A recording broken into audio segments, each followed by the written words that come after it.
नमस्कार दोस्तों, शिव मार्ग में आपका स्वागत है। अब तक हमने देखा कैसे अर्जुन के मन का भ्रम धीरे धीरे खत्म हो रहा था और कैसे श्री कृष्ण ने उन्हें आत्मा और जीवन का गहरा ज्ञान दिया। लेकिन अब अर्जुन के मन में एक नया सवाल उठता है, अगर ज्ञान ही सबसे बड़ा है तो फिर कर्म करने की क्या जरूरत है। और यही सवाल आज हर इंसान के मन में भी है। क्या हमें सिर्फ सोचते रहना चाहिए या फिर कुछ करना भी चाहिए। और अब श्री कृष्ण देने वाले हैं इस सवाल का सबसे बड़ा उत्तर। वीडियो में आगे बढ़ने से पहले अगर आप हमारे चैनल पर नए हैं, हमारे शिव मार्ग चैनल को अभी सब्सक्राइब करें। विलंब ना करते हुए आरंभ करते हैं। अर्जुन श्री कृष्ण से पूछते हैं कि हे माधव, अगर आपको लगता है कि ज्ञान कर्म से श्रेष्ठ है तो फिर आप मुझे इस भयानक युद्ध में क्यों धकेल रहे हैं। आपके वचन मुझे भ्रमित कर रहे हैं। कृपया स्पष्ट रूप से बताइए कि मेरे लिए क्या उचित है। तब श्री कृष्ण अर्जुन को समझाते हैं कि इस संसार में दो प्रकार के मार्ग बताए गए हैं, एक ज्ञान योग और दूसरा कर्म योग। लेकिन इसका मतलब ये नहीं कि इंसान कर्म छोड़ दे, क्योंकि बिना कर्म किए कोई भी व्यक्ति एक क्षण भी नहीं रह सकता। हर कोई प्रकृति के गुणों के अनुसार कर्म करने के लिए बाध्य है। वे कहते हैं कि जो व्यक्ति बाहर से इंद्रियों को नियंत्रित दिखाता है लेकिन मन से विषयों के बारे में सोचता रहता है, वह कपटी है। लेकिन जो व्यक्ति अपने मन को नियंत्रित करके बिना आसक्ति के कर्म करता है, वही श्रेष्ठ है।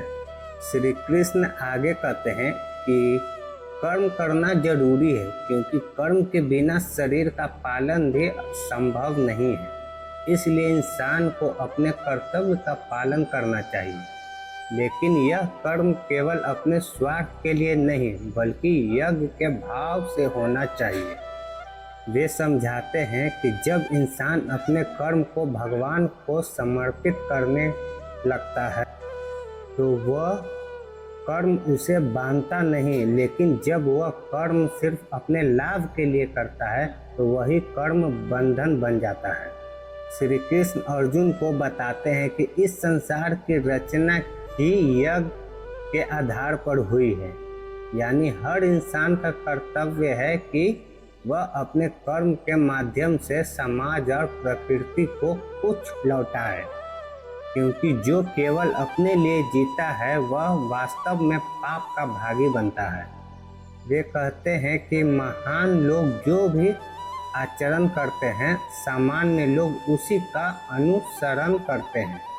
इसलिए जो भी श्रेष्ठ व्यक्ति होता है उसे अपने कर्मों के द्वारा उदाहरण प्रस्तुत करना चाहिए, क्योंकि उसका हर कार्य समाज पर प्रभाव डालता है। श्री कृष्ण स्वयं उदाहरण देते हुए कहते हैं कि मुझे इस संसार में कुछ भी प्राप्त करने की आवश्यकता नहीं है, फिर भी मैं कर्म करता हूँ, क्योंकि अगर मैं कर्म ना करूँ तो लोग भी कर्म करना छोड़ देंगे और संसार का संतुलन बिगड़ जाएगा। वे अर्जुन से कहते हैं कि तुम्हें भी अपने कर्तव्य का पालन करना चाहिए, लेकिन बिना आसक्ति के, बिना फल की इच्छा के, क्योंकि यही सच्चा कर्म योग है।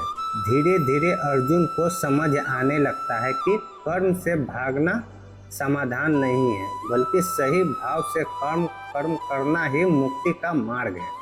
और अब वे अपने कर्तव्य को समझने के और करीब पहुंच रहे हैं। दोस्तों, कर्म से भागना आसान है, लेकिन सही भाव से कर्म करना ही सच्ची शक्ति है। अगर आप अपने जीवन में बिना फल की चिंता किए सिर्फ अपने कर्तव्य पर ध्यान देते हैं तो आपका जीवन खुद ही बदलने लगता है। और अगले भाग में हम जानेंगे कि इंसान गलत कर्म क्यों करता है और उससे कैसे रोका जा सकता है।